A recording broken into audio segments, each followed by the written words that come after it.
Hello my YouTube family, ಹೇಗಿದ್ದೀರಾ? ಎಲ್ಲರೂ ಚೆನ್ನಾಗಿದ್ದೀರಾ? ಅದೇ ರೀತಿ ನಿಮ್ಮ ಲೈಫ್ನಲ್ಲಿ ಪಾಸಿಟಿವ್ ಆಗಿ ಥಿಂಕ್ ಮಾಡ್ತಾ ಇದ್ದೀರಾ ಅಂದ್ಕೊಂಡಿದ್ದೀನಿ. ಈಗ ಓವರಾಲ್ ಎನರ್ಜಿ ಮೂಲಕ ಈ ರೀಡಿಂಗನ್ನು ನೋಡೋಣ. ಇದು ಕಲೆಕ್ಟಿವ್ ಟೈಮ್ಲೆಸ್ ಜನರಲ್ ರೀಡಿಂಗ್ ಆಗಿರುತ್ತೆ. ಜನರಲ್ ರೀಡಿಂಗ್ ಆಗಿರೋದ್ರಿಂದ ಜನರಲ್ ರೀತಿಯಲ್ಲಿ ನೀವು ಇದನ್ನು ಜಡ್ಜ್ ಮಾಡಬೇಕಾಗುತ್ತೆ. ಅಂದರೆ 100% ಎಲ್ಲ ವಿಷಯಗಳು ಎಲ್ರಿಗೂ ಮ್ಯಾಚ್ ಆಗಬೇಕು ಅಂತ ಇಲ್ಲ. ಹಾಗಾಗಿ ಎಷ್ಟು ವಿಷಯಗಳು ನಿಮಗೆ ಮ್ಯಾಚ್ ಆಗುತ್ತೋ, ಎಷ್ಟು ಎನರ್ಜೀಸ್ಗಳು ನಿಮಗೆ ಮ್ಯಾಚ್ ಆಗುತ್ತೋ ಅಷ್ಟನ್ನು ಮಾತ್ರ ತಗೊಂಡು ಬಾಕಿ ಉಳಿದಿರುವ ವಿಷಯಗಳನ್ನು ಅಲ್ಲಿಗೆ ಬಿಡಬೇಕಾಗುತ್ತೆ. ಈ ರೀಡಿಂಗಲ್ಲಿ ಬರುವ ಯಾವುದೇ ವಿಷಯಗಳನ್ನಾಗಲಿ ಫೋರ್ಸ್ಫುಲ್ಲಾಗಿ ನಿಮ್ಮ ಮೇಲೆ ನೀವು ಹಾಕ್ಕೊಳ್ಬಾರ್ದು. ಹಾಗಾದರೆ ಈಗ ರೀಡಿಂಗನ್ನು ಶುರು ಮಾಡೋಣ. ಈಗ ಪ್ರೆಸೆಂಟ್ ಎನರ್ಜಿ ಪ್ರಕಾರ ನಿಮ್ಮಿಬ್ಬರ ಸ್ಥಿತಿ ಯಾವ ರೀತಿ ಇದೆ ಅದನ್ನು ನೋಡೋದಾದರೆ, ಇಲ್ಲಿ ಇಬ್ಬರ ನಡುವೆ ನೋ ಕಾಂಟ್ಯಾಕ್ಟ್ ಸಿಚುವೇಶನ್ ಅನ್ನೋದು ತುಂಬ ಜಾಸ್ತಿ ಕಾಣಿಸ್ತಾ ಇದೆ. ತುಂಬ ಜನರಲ್ಲಿ ನೋ ಕಾಂಟ್ಯಾಕ್ಟ್ ಸಿಚುವೇಶನ್ ಅನ್ನೋದು ಇದೆ. ಗ್ಯಾಪ್ ಅನ್ನೋದು ಬಂದಿದೆ. ಮಿಸ್ಅಂಡರ್ಸ್ಟ್ಯಾಂಡಿಂಗ್ ಅನ್ನೋದು ಕಾಣಿಸ್ತಾ ಇದೆ. ತುಂಬ ಕಡಿಮೆ ಮಾತುಕತೆ ನಡೀತಾ ಇರಬಹುದು, ಅಥವಾ ಮಾತಾಡ್ತಾ ಇದ್ದರೂ ಕೂಡ ತುಂಬ ಕಡಿಮೆ ಮಾತಾಡ್ತಾ ಇರಬಹುದು.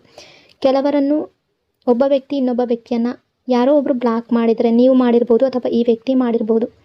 ಇಬ್ಬರಲ್ಲೂ ಕೂಡ ಈಗೋ ಅನ್ನೋದು ಕಾಣಿಸ್ತಾ ಇದೆ, ಹರ್ಟ್ ಅನ್ನೋದು ಕಾಣಿಸ್ತಾ ಇದೆ, ಸೈಲೆನ್ಸ್ ಅನ್ನೋದು ಕಾಣಿಸ್ತಾ ಇದೆ.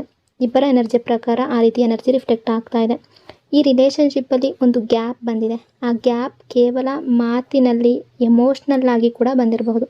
ಆದರೆ ಒಂದು ದೊಡ್ಡ ವಿಷಯ ಏನಂದರೆ, ಎಮೋಷ್ನಲ್ ಕನೆಕ್ಷನ್ ಇನ್ನೂ ಕೂಡ ಬ್ರೇಕ್ ಆಗಿಲ್ಲ. ನಿಮ್ಮ ಪಾರ್ಟ್ನರ್ ನಿಮ್ಮನ್ನು ಮರೆಯೋದಕ್ಕೆ ಅವರಿಗೆ ಆಗ್ತಾ ಇಲ್ಲ, ಮೂವ್ ಆನ್ ಆಗೋದಕ್ಕೆ ಆಗ್ತಾ ಇಲ್ಲ. ಹೊರಗಡೆಯಿಂದ ಸ್ಟ್ರಾಂಗ್ ಆಗಿ ತೋರಿಸ್ಕೊಳ್ತಾ ಇದ್ರು, ಮನಸ್ಸಿನ ಒಳಗಡೆಯಿಂದ ತುಂಬ ಡಿಸ್ಟರ್ಬ್ಡ್ ಆಗಿದ್ದಾರೆ. ನೀವು ಅಂದ್ಕೊಳ್ತೀರಾ ಅವರಿಗೆ ಏನೂ ಆಗಿಲ್ಲ, ಅವರು ಹ್ಯಾಪಿಯಾಗಿದ್ದಾರೆ, ಖುಷಿಯಾಗಿದ್ದಾರೆ, ನನ್ನನ್ನು ಮರೆತಿದ್ದಾರೆ, ನನ್ನನ್ನು ಇಗ್ನೋರ್ ಮಾಡ್ತಾ ಇದ್ದಾರೆ, ನನಗೆ ಕಾಲ್ ಮಾಡ್ತಾ ಇಲ್ಲ, ಮೆಸೇಜ್ ಮಾಡ್ತಾ ಇಲ್ಲ, ನಾನಿಲ್ಲದೆ ಚೆನ್ನಾಗಿದ್ದಾರೆ, ಆ ರೀತಿ ನೀವು ಥಿಂಕ್ ಮಾಡ್ತಾ ಇದ್ದೀರಾ. ಆದರೆ ಇಲ್ಲಿ ಎನರ್ಜಿ ಯಾವ ರೀತಿ ಕಾಣಿಸ್ತಾ ಇದೆ ಅಂದರೆ, ಅವರು ಕೂಡ ನಿಮ್ಮ ರೀತಿಯನ್ನೇ ಪೇಯ್ನ್ ಫೀಲ್ ಮಾಡ್ತಾ ಇದ್ದಾರೆ. ಅವ್ರು ಯಾಕೆ ದೂರ ಆದರು ಅಂತ ನೋಡೋದಾದರೆ, ಈ ಸಿಚುವೇಶನ್ ಹಿಂದೆ ತುಂಬ ರೀಸನ್ ಇರಬಹುದು. ಫ್ಯಾಮಿಲಿ ರೆಸ್ಪಾನ್ಸಿಬಿಲಿಟಿ ಇರ್ಬೋದು, ಫೈನಾನ್ಷಿಯಲ್ ಪ್ರೆಷರ್ ಇರ್ಬೋದು, ಅಥವಾ ನಿಮ್ಮಿಬ್ಬರ ಲೈಫ್ನಲ್ಲಿ, ಎಲ್ಲರಿಗೂ ನಾನು ಹೇಳ್ತಾ ಇಲ್ಲ, ಕೆಲವರ ಲೈಫ್ನಲ್ಲಿ ಥರ್ಡ್ ಪರ್ಸನ್ ಬಂದಿರಬಹುದು, ಅಥವಾ ಯಾರೋ ಒಬ್ಬ ವ್ಯಕ್ತಿ ತುಂಬ ಈಗೋ ಆ್ಯಟಿಟ್ಯೂಡ್ ತೋರಿಸ್ತಿರ್ಬೋದು, ಅಥವಾ ಕೆಲವೊಂದು ಸುಳ್ಳು ಮಾತುಗಳು ಈ ರಿಲೇಷನ್ಶಿಪ್ಪಲ್ಲಿ ನಿಮ್ಮಿಬ್ಬರನ್ನು ಗ್ಯಾಪ್ ಬರುವ ರೀತಿ ಮಾಡಿರಬಹುದು. ಯಾವುದೋ ವಿಷಯಗಳನ್ನು ಹೈಡ್ ಮಾಡಿರಬಹುದು. ಇಲ್ಲಿ ಸ್ಟ್ರಾಂಗ್ ಆಗಿ ಯಾವ ರೀತಿ ಎನರ್ಜಿ ಕಾಣಿಸ್ತಾ ಇದೆ ಅಂದರೆ, ನಿಮ್ಮ ಪಾರ್ಟ್ನರ್ ಈ ಹಿಂದೆ ಕೆಲವೊಂದು ತಪ್ಪುಗಳನ್ನು ಮಾಡಿರ್ಬೋದು, ನಿಮ್ಮ ಹತ್ರ ಸುಳ್ಳು ಹೇಳಿರ್ಬೋದು, ನಿಮ್ಮ ಮನಸ್ಸಿಗೆ ನೋವು ಕೊಟ್ಟಿರಬಹುದು, ಈಗೋ ತೋರಿಸಿರ್ಬೋದು, ನಿಮ್ಮ ವ್ಯಾಲ್ಯೂ ಅವರು ಅರ್ಥ ಮಾಡ್ಕೊಳ್ದೇ ಇರಬಹುದು. ಆದರೆ ಈಗ ಅವರಿಗೆ ರಿಯಲೈಸೇಷನ್ ಅನ್ನೋದು ಆಗ್ತಾ ಇದೆ. ಅವರ ಮೈಂಡ್ನಲ್ಲಿ ಈಗ ಏನು ನಡೀತಾ ಇದೆ ಅಂದರೆ, ತುಂಬ ರಿಗ್ರೆಟ್ ಫೀಲ್ ಮಾಡ್ಕೊಳ್ತಾ ಇದ್ದಾರೆ. ಪ್ರೆಸೆಂಟ್ ಟೈಮಲ್ಲಿ ನಿಮ್ಮ ಪಾರ್ಟ್ನರ್ ಅವರ ಮೈಂಡ್ ತುಂಬ ಕನ್ಫ್ಯೂಸ್ಡ್ ಆಗಿದೆ. ಒಂದು ಕಡೆ ಅಂದ್ಕೊಳ್ತಾರೆ, ನಾನು ಹೋಗಿ ಮಾತಾಡಬೇಕು, ಸಾರಿ ಕೇಳಬೇಕು ಅಂತ ಅಂದ್ಕೊಂಡ್ರೆ, ಅದೇ ಕ್ಷಣದಲ್ಲಿ ಇನ್ನೊಂದು ಕಡೆ ಅಂದ್ಕೊಳ್ತಾರೆ, ಈಗ ಹೋಗ್ಬಿಟ್ರೆ ನನ್ನ ಈಗೋ ಏನಾಗಬೇಕು, ಅಂದರೆ ನಾನೇ ಈ ರಿಲೇಷನ್ಶಿಪ್ಪಲ್ಲಿ ಮೊದಲ ಸ್ಟೆಪ್ ತಗೋಬೇಕು ಅಂತ ಏನಿದೆ ಆ ರೀತಿ ಕೂಡ ಥಿಂಕ್ ಮಾಡ್ತಾ ಇದ್ದಾರೆ. ಇನ್ನೂ ಕೆಲವರ ಲೈಫ್ನಲ್ಲಿ ಫ್ಯಾಮಿಲಿ ರೆಸ್ಪಾನ್ಸಿಬಿಲಿಟಿ ಅನ್ನೋದು ತುಂಬ ಜಾಸ್ತಿ ಕಾಣಿಸ್ತಾ ಇದೆ. ಫೈನಾನ್ಷಿಯಲ್ ಸ್ಟೆಬಿಲಿಟಿ ಬೇಕು ಅನ್ನೋ ರೀತಿ ಥಿಂಕ್ ಮಾಡ್ತಾ ಇದ್ದಾರೆ. ಇವರು ಹೊರಗಡೆ ಬ್ಯುಸಿಯಾಗಿ ತೋರಿಸ್ಕೊಳ್ತಾ ಇದ್ದಾರೆ ಇವರನ್ನು. ಆದರೆ ಈ ಪರ್ಸನ್ ಎಸ್ಕೇಪ್ ಆಗೋದಕ್ಕೆ ಆಗ್ತಾ ಇಲ್ಲ ನಿಮ್ಮ ನೆನಪಿನಿಂದ. ಅವರು ನಿಮ್ಮ ನೆನಪಿನಿಂದ ಹೊರ ಬರೋದಕ್ಕೆ ಪ್ರಯತ್ನ ಮಾಡ್ತಾ ಇದ್ದಾರೆ. ಅಂದರೆ ಅವರನ್ನು ಅವರು ಬ್ಯುಸಿಯಾಗಿಟ್ಕೊಳ್ಳೋದು, ಕೆಲಸದಲ್ಲಿ ತೊಡಗಿಸ್ಕೊಳ್ಳೋದು, ಇದೆಲ್ಲ ಮಾಡ್ತಾ ಇದ್ದಾರೆ. ಬಟ್ ನೈಟ್ ಟೈಮ್ನಲ್ಲಿ ಒಬ್ಬರೇ ಇದ್ದಾಗ ನಿಮ್ಮ ನೆನಪು ಅನ್ನೋದು ತುಂಬ ಕಾಡ್ತಾ ಇದೆ. ನಿಮ್ಮ ಬಗ್ಗೆ ಅವರಿಗೆ ಯಾವ ಫೀಲಿಂಗ್ಸ್ ಇದೆ ಅಂತ ನೋಡೋದಾದರೆ, ನಿಮ್ಮ ಬಗ್ಗೆ ಲವ್ ಎನರ್ಜಿ ತುಂಬ ಸ್ಟ್ರಾಂಗ್ ಆಗಿ ಕಾಣಿಸ್ತಾ ಇದೆ. ನಿಮ್ಮ ಪ್ರೆಸೆನ್ಸ್ ಮಿಸ್ ಮಾಡ್ಕೊಳ್ತಾ ಇದ್ದಾರೆ. ನಿಮ್ಮ ಜೊತೆ ಕೂತ್ಕೊಂಡು ಮಾತಾಡಬೇಕು ಅಂತ ಅನ್ನಿಸ್ತಾ ಇದೆ. ನಿಮ್ಮ ಪಕ್ಕದಲ್ಲೇ ಕೂತು ಟೈಮ್ ಸ್ಪೆಂಡ್ ಮಾಡಬೇಕು ಅಂತ ಅಂದ್ಕೊಳ್ತಾ ಇದ್ದಾರೆ. ನಿಮ್ಮ ವಾಯ್ಸ್, ನಿಮ್ಮ ಸ್ಮೈಲ್, ನಿಮ್ಮ ಮೆಸೇಜಸ್ ಇವೆಲ್ಲ ಇವ್ರಿಗೆ ಮಿಸ್ ಆಗ್ತಾ ಇದೆ. ಕೆಲವೊಮ್ಮೆ ಅವರು ಸೋಷಿಯಲ್ ಮೀಡಿಯಾದಲ್ಲಿ ನಿಮ್ಮ ಡಿ ಪಿ ನೋಡ್ತಾರೆ, ಆನ್ಲೈನ್ ಬರ್ತೀರಾ ಅಂತ ನೋಡ್ತಾರೆ, ನಿಮ್ಮ ಸ್ಟೇಟಸ್ ನೋಡ್ತಾರೆ, ನಿಮ್ಮನ್ನು ಸ್ಟಾಕ್ ಮಾಡ್ತಾ ಇರೋ ರೀತಿ ಎನರ್ಜಿ ಕಾಣಿಸ್ತಾ ಇದೆ. ಜಲಸಿ ಕೂಡ ಕಾಣಿಸ್ತಾ ಇದ್ದಾರೆ ಕೆಲವೊಂದು ಟೈಮ್ನಲ್ಲಿ. ಅಂದರೆ ನಿಮ್ಮ ಲೈಫ್ನಲ್ಲಿ ಬೇರೆ ಯಾರಾದರೂ ಬಂದಿದ್ದಾರಾ, ನೀವು ಇವರ ನೆನಪು ಮಾಡ್ಕೊಳ್ತಾ ಇಲ್ವಲ್ಲ, ಆ ರೀತಿ ಕೂಡ ಥಿಂಕ್ ಮಾಡ್ತಾ ಇದ್ದಾರೆ ಕೆಲವೊಂದು ಟೈಮ್ನಲ್ಲಿ. ಕೆಲವೊಂದು ಸಲ ಅಂದ್ಕೊಳ್ತಾರೆ, ನಾನಿಲ್ದಲೇ ಹ್ಯಾಪಿಯಾಗಿದ್ದಾರಲ್ಲ, ನಾನಿಲ್ದಲೇ ಇವರು ಹ್ಯಾಪಿಯಾಗಿರೋದಕ್ಕೆ ಹೇಗೆ ಸಾಧ್ಯ, ನಾರ್ಮಲ್ ಆಗಿದ್ದಾರಲ್ಲ, ಅಂದರೆ ಯಾವುದೇ ರೀತಿ ಆ್ಯಕ್ಷನ್ ನಿಮ್ಮ ಕಡೆಯಿಂದನೂ ಬರ್ತಾ ಇಲ್ವಲ್ಲ ಅನ್ನೋ ರೀತಿ ಕೂಡ ಕೆಲವು ಬಾರಿ ಥಿಂಕ್ ಮಾಡ್ತಾರೆ. ಇವರು ನಿಮ್ಮನ್ನು ಮರ್ತಿರೋ ರೀತಿ ಇರ್ಬೋದು, ಬಟ್ ಇವರು ಅಂದ್ಕೊಳ್ತಾರೆ ನೀವು ಇವರಿಂದ ದೂರ ಇರೋದಕ್ಕೆ ಸಾಧ್ಯ ಇಲ್ಲ. ಯಾವುದೇ ರೀತಿಯಿಂದಲಾದರೂ ಇವರನ್ನು ನೀವು ನೆನಪು ಮಾಡ್ಕೊಳ್ತಾ ಇರ್ತೀರಾ ಅಂತ ಅಂದ್ಕೊಳ್ತಾರೆ. ಬಟ್ ಯಾಕೆ ಇಷ್ಟೊಂದು ಹ್ಯಾಪಿಯಾಗಿದ್ದೀರಾ, ಅಂದರೆ ನಾರ್ಮಲ್ ಆಗಿದ್ದೀರಲ್ಲ ಅನ್ನೋ ರೀತಿ ಕೂಡ ಥಿಂಕ್ ಮಾಡ್ತಾ ಇದ್ದಾರೆ. ಇದಕ್ಕೆ ತುಂಬ ಕಾರಣಗಳಿರಬಹುದು. ಅಂದರೆ ಈ ವ್ಯಕ್ತಿ ಆ್ಯಕ್ಷನ್ ತೊಗೊಳ್ಳದೇ ಇರೋದಕ್ಕೆ ಯಾವುದೋ ಒಂದು ಫಿಯರ್ ಇರ್ಬೋದು, ಅಥವಾ ಕೆಲವರ ಲೈಫ್ನಲ್ಲಿ ನೀವು ಇವರನ್ನು ರಿಜೆಕ್ಟ್ ಮಾಡ್ತಿರೋನೋ, ಅಕ್ಸೆಪ್ಟ್ ಮಾಡ್ಕೊಳ್ಳೋದಿಲ್ವೇನೋ ಅನ್ನೋ ರೀತಿ ಕೂಡ ಭಯ ಇರ್ಬೋದು. ಅಥವಾ ಇವರ ಫ್ಯಾಮಿಲಿ ರೆಸ್ಪಾನ್ಸಿಬಿಲಿಟಿ ಅನ್ನೋದು ತುಂಬ ಜಾಸ್ತಿ ಕಾಣಿಸ್ತಾ ಇದೆ. ಫೈನಾನ್ಷಿಯಲ್ ಸ್ಟ್ರೆಸ್ ಅನ್ನೋದು ಕಾಣಿಸ್ತಾ ಇದೆ. ಇವರು ಇವರ ಜೀವನವನ್ನು, ಇವರ ಲೈಫನ್ನು, ಇವರ ಕೆರಿಯರನ್ನು ಸ್ಟೇಬಲ್ ಮಾಡ್ಕೊಳ್ಬೇಕು ಅಂತ ಯೋಚನೆ ಮಾಡ್ತಾ ಇರೋ ರೀತಿ ಕೂಡ ಎನರ್ಜಿ ಕಾಣಿಸ್ತಾ ಇದೆ. ನಾನು ಪ್ರಾಪರಾಗಿ ಮುಂದೆ ಹೋಗಬೇಕು, ಸ್ಟ್ರಾಂಗ್ ಡಿಸಿಷನ್ ತೊಗೊಂಡು ಈ ರಿಲೇಷನ್ಶಿಪ್ಪಲ್ಲಿ ಹೋಗಬೇಕು ಅನ್ನೋ ರೀತಿ ಕೂಡ ಕೆಲವರು ಥಿಂಕ್ ಮಾಡ್ತಾ ಇದ್ದಾರೆ. ಬಟ್ ಇದು ಇಮಿಡಿಯೇಟ್ ಆ್ಯಕ್ಷನ್ ಅಲ್ಲ, ಬಟ್ ಫ್ಯೂಚರ್ನಲ್ಲಿ ಸ್ಟ್ರಾಂಗ್ ಸ್ಟೆಪ್ ಅನ್ನೋದು ಕಾಣಿಸ್ತಾ ಇದೆ. ಫ್ಯೂಚರ್ ಎನರ್ಜಿಯ ಪ್ರಕಾರ ಫ್ಯೂಚರ್ನಲ್ಲಿ ರಿಯೂನಿಯನ್ ಎನರ್ಜಿ ಅನ್ನೋದು ತುಂಬ ಸ್ಟ್ರಾಂಗ್ ಆಗಿ ಕಾಣಿಸ್ತಾ ಇದೆ. ಅವರು ಫಸ್ಟ್ ಸ್ಟೆಪ್ಪನ್ನು ಈ ವ್ಯಕ್ತಿ ತಗೊಳ್ತಾರೆ. ನಿಮ್ಮ ಹತ್ರ ಬಂದು ಸಾರಿ ಕೇಳ್ತಾರೆ. ಅಂದರೆ ನಿಮ್ಮನ್ನು ಹರ್ಟ್ ಮಾಡಿದರೆ, ನಿಮಗೆ ನೋವು ಮಾಡಿದರೆ, ಅಥವಾ ಇವರಾಗೆ ಗ್ಯಾಪ್ ಮಾಡ್ಕೊಂಡಿದ್ರೆ ಈ ಪರ್ಸನ್ ಬಂದು ನಿಮ್ಮ ಹತ್ರ ಸಾರಿ ಕೇಳುವ ಚಾನ್ಸಸ್ ತುಂಬ ಜಾಸ್ತಿ ಕಾಣಿಸ್ತಾ ಇದೆ. ಇವರ ಪಾಸ್ಟ್ ಬಿಹೇವಿಯರ್ ಬಗ್ಗೆ ರಿಗ್ರೆಟ್ ಫೀಲ್ ಮಾಡ್ಕೊಳ್ತಾರೆ. ನಿಮ್ಮ ಹತ್ರ ಮತ್ತೆ ಬಂದು ರಿಲೇಷನ್ಶಿಪ್ ಕಂಟಿನ್ಯೂ ಮಾಡಬೇಕು ಅನ್ನೋ ಮನಸ್ಸು, ಆ ಡಿಸೈರ್ ತುಂಬ ಜಾಸ್ತಿ ಕಾಣ್ತಾ ಇದೆ. ಬಟ್ ಪ್ರೆಸೆಂಟ್ ಎನರ್ಜಿ ಪ್ರಕಾರ ಸಡನ್ನಾಗಿ ಎನರ್ಜಿ ಕಾಣಿಸ್ತಾ ಇಲ್ಲ. ಸ್ಲೋಲಿ ಬಟ್ ಸ್ಟ್ರಾಂಗ್ ಆಗಿರೋ ಎನರ್ಜಿ ತಗೊಳ್ತಾ ಇದ್ದಾರೆ, ಸ್ಟ್ರಾಂಗ್ ಆಗಿರೋ ಡಿಸಿಷನ್ ತಗೊಳ್ತಾ ಇದ್ದಾರೆ ಅನ್ನೋ ರೀತಿ ಕಾಣಿಸ್ತಾ ಇದೆ. ಅವರು ನಿಮ್ಮ ವ್ಯಾಲ್ಯೂವನ್ನು ಅರ್ಥ ಮಾಡ್ಕೊಂಡಿದ್ದಾರೆ.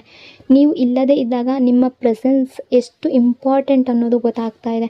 ನಿಮ್ಮ ಲವ್ ಎಷ್ಟು ಪ್ಯೂರ್ ಅನ್ನೋದು ಗೊತ್ತಾಗ್ತಾ ಇದೆ. ನಿಮ್ಮ ಸಪೋರ್ಟ್ ಎಷ್ಟು ಸ್ಟ್ರಾಂಗ್ ಆಗಿತ್ತು, ಅಂದರೆ ಈ ವ್ಯಕ್ತಿಯ ಜೊತೆ ನೀವು ಇದ್ದಾಗ ಮೆಂಟಲಿ ಆಗಲಿ, ಎಮೋಷ್ನಲಿ ಆಗಲಿ ಎಷ್ಟು ಸ್ಟ್ರಾಂಗ್ ಆಗಿ ಸಪೋರ್ಟ್ ಕೊಡ್ತಾ ಇದ್ರಿ ಅನ್ನೋದರ ಬಗ್ಗೆ ಥಿಂಕ್ ಮಾಡ್ತಾ ಇದ್ದಾರೆ.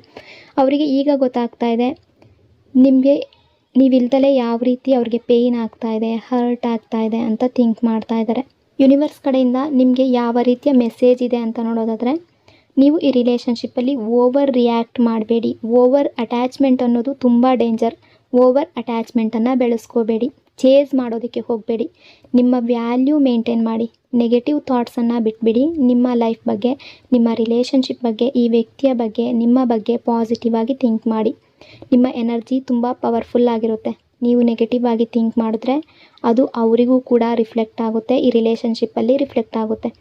ನೀವು ಪಾಸಿಟಿವ್ ಆಗಿ ಥಿಂಕ್ ಮಾಡಿದ್ರೆ ಆ ರಿಲೇಷನ್ಶಿಪ್ಪಲ್ಲಿ ಕೂಡ, ಅಥವಾ ಈ ವ್ಯಕ್ತಿಯ ಲೈಫ್ನಲ್ಲಿ, ನಿಮ್ಮ ಲೈಫ್ನಲ್ಲಿ ಪಾಸಿಟಿವ್ ವೈಬನ್ನು ಕೊಡುತ್ತೆ.